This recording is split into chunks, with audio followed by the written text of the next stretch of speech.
A United States Congresswoman got maced trying to help mediate Yes. between police and protesters in Ohio. Representative Joyce Beatty is the vice chair of the Congressional Black Caucus, and I want to talk about that, the new Justice and Policing Act. Good morning, Representative. What a pleasure to meet you. Good morning, and certainly it's my pleasure to be on your show. Thank you. Well, thank you for all you're trying to do. You have to tell me what happened here, because I know you are such a respected voice in your community that even the police thanked you for coming down to try and mediate. So you were, okay, let me just set this up for everybody. I know you said to an affiliate there, I was there because I wanted the young protesters to know that in solidarity that I stand with them. You know, I'm a grandmother, I'm an elected official, but I'm a black woman first, and I felt the pain. And so you were there trying to mediate tensions, right, between the police and the protesters. The cops thanked you for being there. So you were trying to separate an officer and a protester. So tell us what happened. Well, and I think you set it up well, and it gives us what happens across this nation with some police officers. It was a very peaceful protest. I was there for all the reasons that you said. I was there as a black woman who happened to be all of those other things. When two of my colleagues and I crossed the street, when we saw more protesters, we wanted to make sure that they were up on the sidewalk and the curb. Some of them had gone into the street, but they had moved back. But then a different set of police officers came. They were the officers who had been on duty the night before in their strike. I'm going to call it military. They didn't have on their white shirts and their regular, like the regular police officers. So I believe they came with a different attitude. They were called in or deployed there to make things be set right. And so their attitude appeared to be, some of them, a little different. And certainly the crowd was vocalizing loudly and strongly and full of pain their First Amendment rights. And something happened with one gentleman, and that's all it took. When the police officer threw him over the bicycle to the ground, the crowd started pushing forward. Before I knew it, my arms were up in the air. I was hollering, "No, this isn't right. Stop." A young lady was hit with a bicycle. The end of the bicycle spun around, and the rest of it is there we were. And without announcement, the pepper spray started going everywhere. There was a young lady who was within inches of me, and as the pepper spray went directly at her, it doesn't have any direction. So my colleague, the president of city council, was sprayed, face forward. I received some of the spray, and so my colleagues removed me from there because it became overwhelming. Burning your eyes, lots of coughing. Representative, can you clear up for Attorney General Barr that pepper spray is indeed a chemical irritant? I can tell you it definitely is a chemical irritant, and we were very fortunate in many ways. There was someone who identified himself as a medic and saw me and had milk in his bag and gave us milk to put in our eyes. The burning, the sensation in your clothes, our masks, it was overwhelming. It was overwhelming. And I think it was unnecessary force for that occurrence and without it being announced. And, this just adds, that a sitting United States Congresswoman got pepper sprayed is, you tweeted about the president calling this 75-year-old white man that was shoved to the ground and is bleeding from his ear and still is in serious condition, I don't know, Antifa, something. You just said making excuses and more conspiracies is just revolting and disgusting. I mean, and that no Republicans really have the backbone to stand up and say the president is a conspiracy theory lunatic who is pouring gasoline on the racial fires in this country. Exactly. The nation is on fire, and you have a president who is fanning it more than anyone. But what we saw with George Floyd, what we saw with the 75-year-old white man, it was bad enough that he was pushed and fell to the ground, hit his head. We could see the blood. But when an officer went over in a gesture to help him, another officer pushed him away. Yeah. And then they walked by him watching this man, just as they did with George Floyd, as he had his knee on his neck, and the man is dying and saying, "I can't breathe," crying and calling for his deceased mother, and they watch. That's unthinkable. It's just, so we have to do something. I feel like I have to breathe for George Floyd, and you do that by passing legislation such as the Justice in Policing Act. You do it by standing on the steps of the Capitol with the Congressional Black Caucus saying, "We're not going to let you down." History repeats itself. Here we are 75 years later after a Rosa Parks was arrested basically because she was black. That's discrimination. That's profiling while you're black. Then here we are 56 years after John Lewis and Martin Luther King.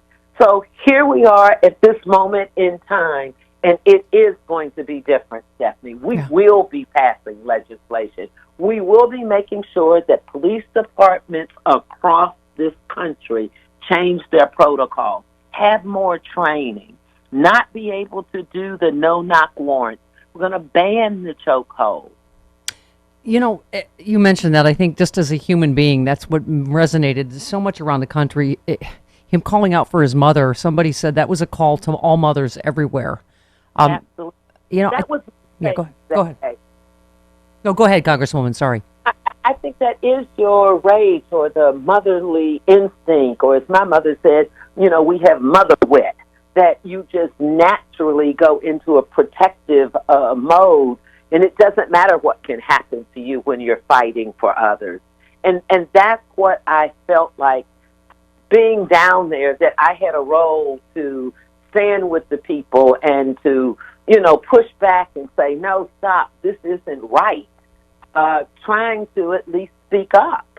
And I was there along with other elected officials, not only here, and it's not about me, it's about any change that we can bring to bear. And police officers need de-escalation training. There needs to be a culture of community. I grew up when police officers had to live in the same community that they protected, so they had some ownership to it. And so we need community review boards. We need the citizen panels. We need all of those things. We need to remove police officers from trying to be social workers.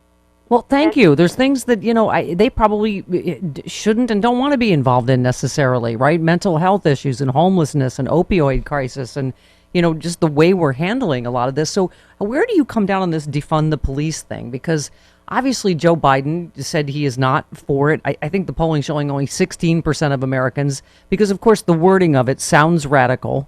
But clearly, when you talk about what it is, some of it starts with the policing act that you just talked about. The Democrats are trying to pass in Congress, right? It's just allocating funds differently. Oh, I think that we're basically on the same page, and I know words matter, but I think you make them repurpose their money. I think you make them take those money. We take the money and make them pay for their training. We don't give them additional funds. Across the country, we're cutting schools, we're cutting food stamps or SNAP. So I think we make them repurpose the money that they have. I think just like lawyers.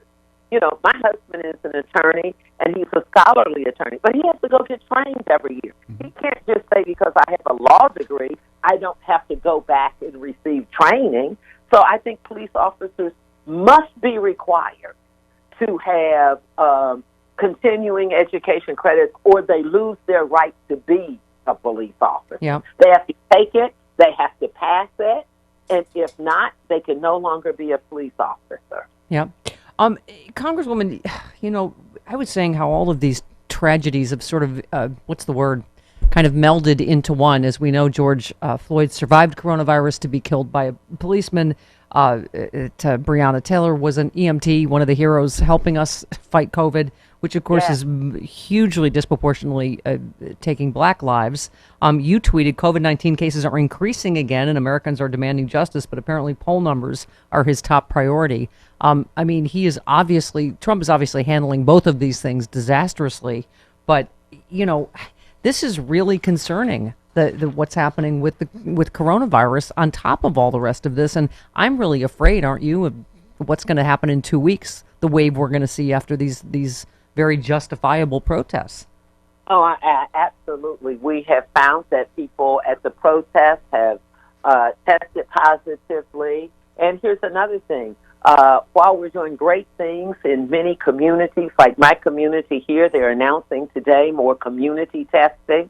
With that, you're going to now find many of those on the street in the communities who haven't been practicing social distancing or have been in facilities where there was an issue with it being overcrowded. We're going to see, I believe, the numbers increase as they have been. And you mentioned it, the disparities. When you look at disproportionately here in my district, here in the state of Ohio, and across the nation, when you look at the percentage that black people make up in this country and in this state, and then you look at almost in double digits that we are testing positively twice as much as the population we represent, and the same for the death rate almost. Yeah. It's very frightening, but again, we know that there are systemic reasons for this. We know that there is racism is a national crisis right now. And we've hit that perfect storm. COVID-19 was happening across the country, whether it's George Floyd or Breonna Taylor or Ahmaud Arbery or back to Emmett Till or any of the people right here in my hometown in my district, Tyree Green. I mean, the list goes on and on. Tamir Rice in Cleveland. So I think one of the things we have to look at is also in housing. It's in healthcare. Mm-hmm. Yeah. It's in the economy that we have had a knee on our neck. Yeah. And now people are speaking up. They're saying Black Lives Matter, and this is our time. It's not about the other lives. It's about Black Lives Matter. Yeah, I love the way, I can't remember exactly the way Reverend Sharpton put it, but, you know, we're not asking for handouts. We're just get your knee off our neck. I mean, and I was saying the I Can't Breathe has become our anthem between coronavirus and police brutality. Exactly. But Congresswoman, the number one thing I want to ask you is real quick, what happened in Georgia and how are Democrats going to protect our voting in November, which is going to be maybe the last election we have. You know, as we know, Georgia closed 214 polling places after the Supreme Court gutted the Voting Rights Act. There were 80 fewer polling places in Atlanta, where the majority black voters live. So here we go, right? This is a dress rehearsal for November. What are we going to do? Well, this is the national crisis, and I think another way to put a knee on our neck is by denying us the right to vote. Right here in Ohio, the General Assembly just voted last week on a House Bill 680 that takes away souls to the polls, takes away the early vote. That's another effort by this administration to take away our right to vote, because that's the only way we can make change. And this president knows that. So we have to do the same demonstration, the same protesting. And yesterday, watching people stand in line 6 feet apart, I was thankful for that. Yeah. But the hours it took, many people couldn't do it. Please, Congresswoman, keep fighting that fight for us for vote by mail. And I know we're out of time, but thank you, because you're such a fighter for us in Congress. Please just keep fighting for our right to vote. And it's so nice to meet you finally, and I hope you'll come back. I will. Thank you. Oh, thanks, awesome. Congresswoman. Yay. Okay, there she is. She's Representative Joyce Beatty of the great state of Ohio. Yeah.